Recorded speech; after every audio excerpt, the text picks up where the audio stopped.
मराठवाड्यासाठी आणखी 1346 कोटींचा निधी मंजूर करण्यात आलाय। पूरग्रस्त शेतकऱ्यांची दिवाळी गोड होणार आहे।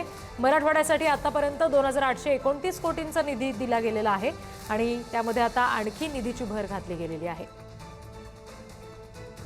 आणखी तपशील घेऊयात प्रतिनिधी सचिन जिरे यांच्याकडून। सचिन, आणखी काय याबाबत तपशील आहेत?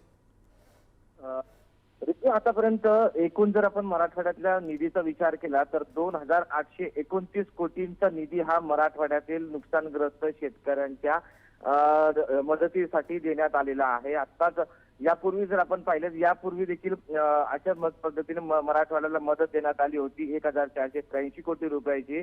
आणि त्याचबरोबर आता जी मदत आहे ती 1346 कोटींची ही मदत देण्यात आलेली आहे। याचा जो थेट फायदा आहे मराठवाड्यातील 21 लाख शेतकऱ्यांना मिळणार आहे। मराठवाड्यात आपण जर सर्वात जास्त जर आपण पाहिलं तर 292 कोटी हे विविध जे जिल्हे आहेत त्यांना विविध प्रकारची मदत दिली जाणार आहे। त्यामध्ये सर्वात जास्त नुकसान जो होता तर तो बीड जिल्ह्याचा झाला होता। त्यामुळे सर्वाधिक जी निधी आहे ती बीड जिल्ह्याला मिळणार आहे आणि ही जी मदत आहे ही 2 हेक्टरच्या मर्यादेत दिली जाणार आहे। जर आपण ही या मदतीचा विचार जर केला तर सप्टेंबर महिन्यात मोठ्या प्रमाणात पाऊस झाला होता, त्याचे देखील हे पैसे, त्याचबरोबर मे ते आतापर्यंत मोठ्या प्रमाणात जो नुकसान झालेलं आहे त्याचे पैसे आता खात्यामध्ये जमा व्हायला सुरुवात झालेली आहे। 2 दिवसापूर्वी विभागीय आयुक्तांनी जाहीर देखील केलं होतं की आता शेतकऱ्यांना ती मदत दिली जाईल। त्यानंतर आता पुन्हा ही 1346 कोटींची मदत मंजूर करण्यात आली आणि या निमित्तानं आता या सगळ्या पूरग्रस्त शेतकऱ्यांची दिवाळी गोड होईल असं म्हणायला हरकत नाही। धन्यवाद सचिन माहितीसाठी।